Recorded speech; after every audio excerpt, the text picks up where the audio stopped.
Hải tặc luôn là một chủ đề thu hút sự tò mò của những người yêu thích phiêu lưu mạo hiểm, một nguồn cảm hứng vô tận của bộ môn nghệ thuật thứ 7. Được xây dựng hình tượng là những kẻ đeo bịt mắt, sống trên chiếc thuyền to lớn, cực kỳ thiện chiến, rong ruổi khắp mọi miền biển với sự thèm khát của cải và kho báu. Luôn thẳng tay trừ khử mọi sinh mạng dám chống lại hay ngăn cản chúng đạt được mục đích. Nhưng ở ngoài đời thật trong lịch sử, hải tặc thì cũng có đít có đát. Hôm nay, chúng ta sẽ cùng tìm hiểu về câu chuyện của những cướp biển nổi tiếng, rất thành công trong nghề nghiệp của mình. Nhưng bên cạnh đó họ cũng có những điểm rất đặc biệt mà những tên cướp biển thông thường không có được. Xin chào các bạn đến với SDU Discovery, đến với những câu chuyện về những tên cướp biển kỳ lạ.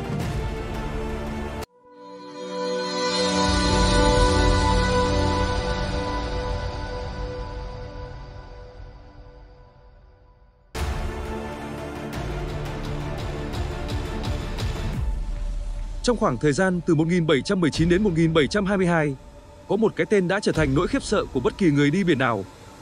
Bartholomew Roberts. Black Bart là một tên cướp biển đến từ xứ Wales. Hắn là hải tặc thành công nhất trong thời đại vàng của cướp biển, cướp bóc được nhiều tàu hơn cả những tên cướp biển nổi tiếng cùng thời cộng lại.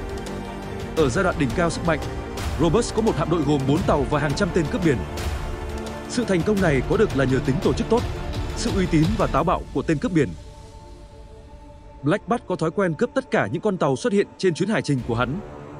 Trong gần 3 năm hoạt động, Black Bart cướp hơn 400 chiếc thuyền, con số giúp gã được xem là tên cướp biển thành công nhất mọi thời đại.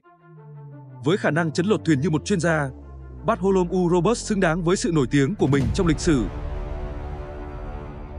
Theo lời đồn đại, Black Bart Roberts cực kỳ bảnh trai và thích chăm chút áo quần.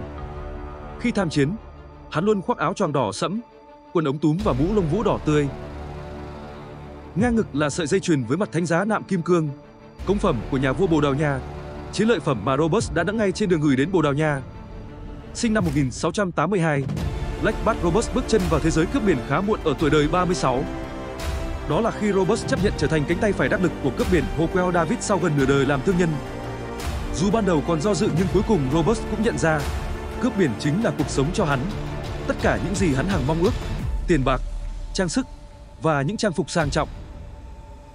2 tháng rưỡi sau, David tử trận trong một cuộc chiến với quân đội Bồ Đào Nha và Roberts chẳng mấy khó khăn khi leo lên chức thuyền trưởng hạm đội hải tặc khét tiếng.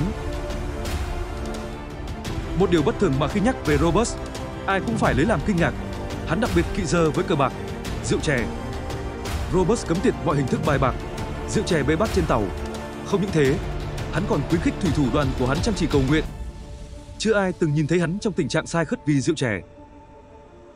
Phải chăng chính nhờ thế mà Roberts mới xây dựng nên hạm đội cướp biển thiện chiến, khét tiếng bậc nhất vùng biển Địa Trung Hải. Cái chết của hắn cũng rất là đặc biệt. Chính sự kiêu hãnh ăn sâu vào trong dòng máu của tên cướp biển khét tiếng đã hại chết bản thân hắn. Sau khi thoát khỏi sự truy đuổi của hạm đội Hoàng gia Pháp, thay vì bỏ chạy, hắn đã quay lại tấn công và chết trong loạt nã đạn đại bác đầu tiên. Thi hài của Roberts không bao giờ được tìm thấy. Theo di nguyện hắn để lại, những tên cướp biển trước khi bị bắt đã kịp tung hê tất cả xuống đáy đại dương, xác thủ lĩnh, vàng bạc, châu báu cũng như mọi chứng cứ ghi lại sự tồn tại của tên cướp biển thành công nhất mọi thời đại.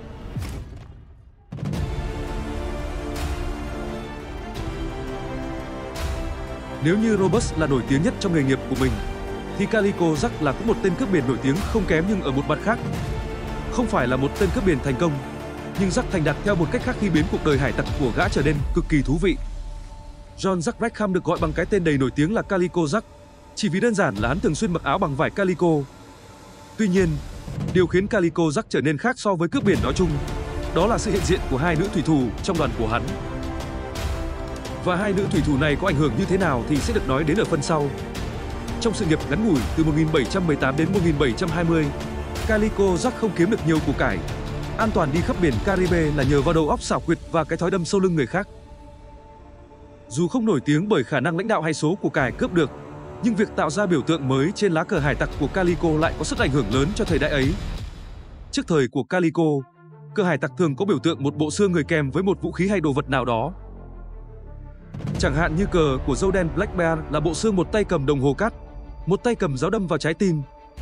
Nhưng thay vì thiết kế như truyền thống, Calico lại thích lá cờ màu đen có hình đầu lâu xương chéo của mình và dương nó khắp mọi nơi. Và lá cờ huyền thoại đó không biết từ khi nào đã trở thành một biểu tượng cho nghề cướp biển đến ngày nay. Thành công như một nhà thiết kế thay vì là cướp biển chính là điều làm cho Calico Jack trở thành độc nhất trong làng hải tặc.